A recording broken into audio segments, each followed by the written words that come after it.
Is there an equivalent to the hadith tradition in any other faith, for example, in Christianity or Judaism? Yes, in fact, the Christianity, Judaism, and Islam are structurally the same.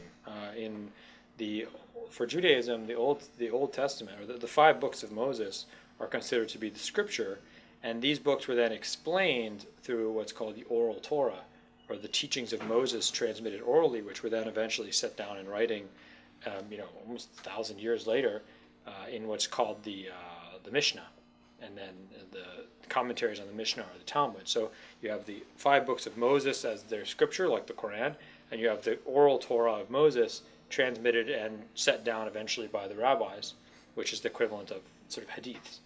And in Christianity, the early Christians, their scripture was the Old Testament, and the thing that explained that their hadiths were the teachings of Jesus, which were then set down, between 60 and 100 years after the birth of Christ.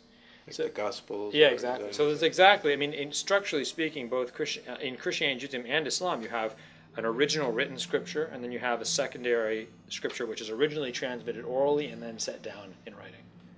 So is it correct to assume the Bible itself, the way it's written today as a volume, contains what would be the equivalent of the Quran and the Hadith from our tradition? Exactly. Although we have it in separate books. Exactly.